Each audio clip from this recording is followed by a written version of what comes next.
Alright, it is FrOzenSwipe here, and I've got a game of Domination on Convoy for you guys. This is, of course, another gun breakdown. Probably one of the last in the series, seeing as there aren't too many other guns that I can get a gameplay with relatively easily. However, I will try and get gameplays with some of the more unusual guns, seeing as I've already covered all of the guns that you ever tend to see in Black Ops. But anyway, let's just dive straight into the G11 because I run out of ammo later on and I have to pick up an AUG. So let's just dive straight into this. The first thing you need to know about the G11 is that it never went into mass production. You know, it was only a prototype models that were ever released. And if you didn't already know, this is the classified weapon for the assault rifles, and you have to buy all of the other assault rifles to get this gun. And you can understand why it's classified, because it never went into production. Now, the first prototypes were designed by the West German company of Heckler and Koch, and it was designed originally to replace the G3 rifle. And even though Black Ops was set in the early 1960s, the first prototypes of the G11 weren't made until the late 1960s. So I suppose it's pushing it a little bit Treyarch, but it's more historically accurate than some of the other weapons in this game.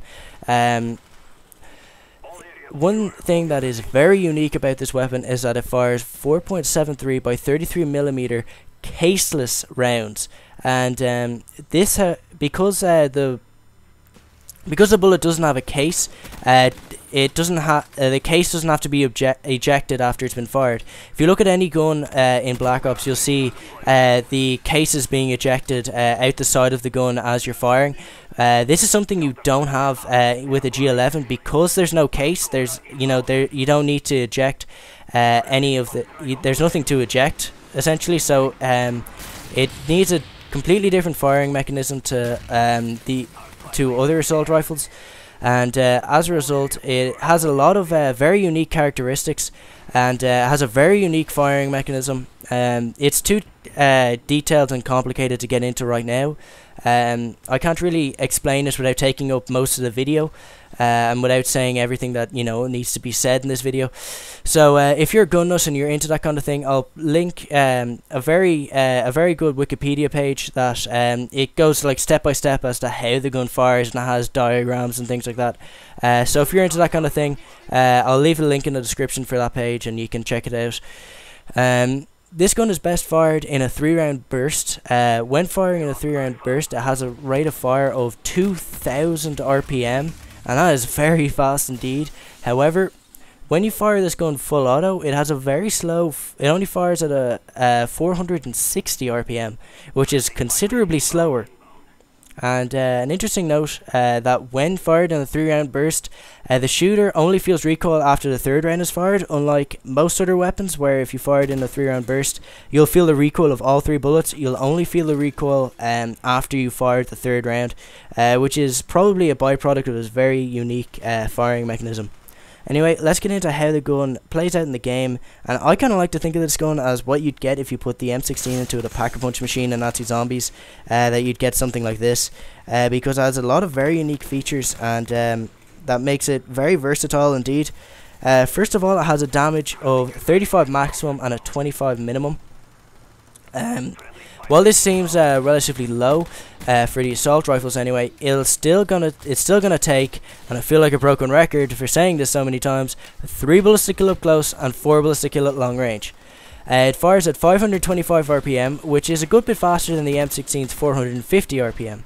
However, unlike the M16, the gun will start doing its minimum damage at the standard drop-off of 37.5 meters, unlike the M16, which won't drop off until 50 meters. It also has a very large clip size of 48, and it's going to take 2.74 seconds with ammo in the clip, or 3.85 seconds when completely empty to reload this gun, which is fairly slow, so you might want to strap on sleight of hand as your second perk. One thing that's very unique about this gun, it has almost no recoil. The recoil in this gun is almost non-existent. It has the highest center speed of any of the assault rifles, so as a result, it gives it very low recoil indeed. this along with the very good iron sights makes this quite a formidable foe at long range. And another interesting thing about this gun is that it has the hipfire spread of a submachine gun.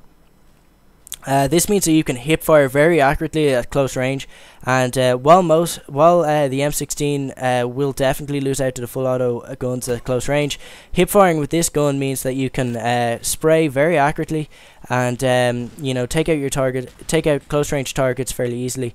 Here I have to pick up an AUG because I run out of ammo, and the attachments for this gun are pretty useless. The two attachments that you get are unique to the G11. You have the lower power scoped and the variable zoom, which gives you 3 levels of zoom like you have on the sniper rifles.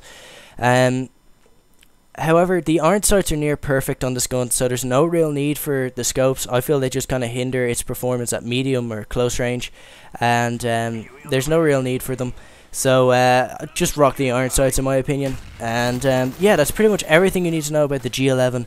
And I'm going to actually include a little clip at the end of this.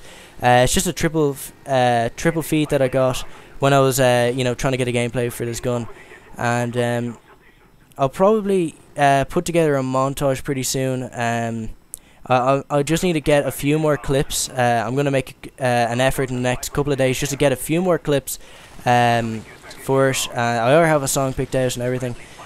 And I'll probably start editing on either Saturday or Sunday, and I'll try and get it out to you guys on by Monday.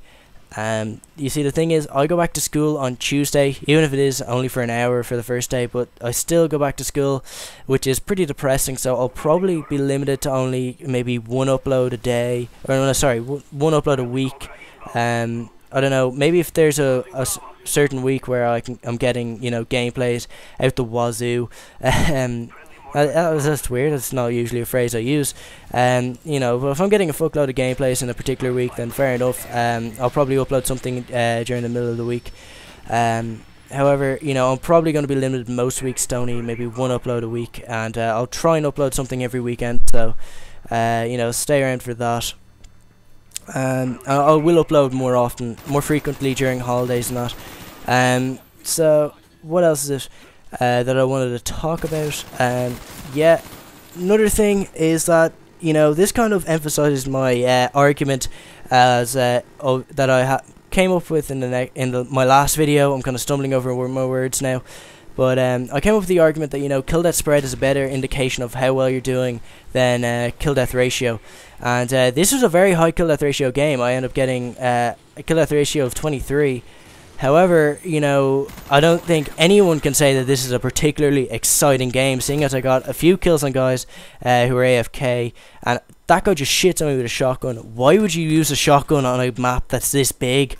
Like, whenever this map comes up, I whip out a sniper rifle. It's probably one of the best maps to snipe on. I don't know how you could use a shotgun. But anyway, what was I saying? This is a very high kill death ratio game, but it wasn't exciting whatsoever. I prefer to see high scoring games, with relatively low streaks, which is what I tend to bring to you guys. And I already have a couple of games there like that. And even though I die a lot in them, there's always something going on, and it's a lot more entertaining than this was. Even though I only die once.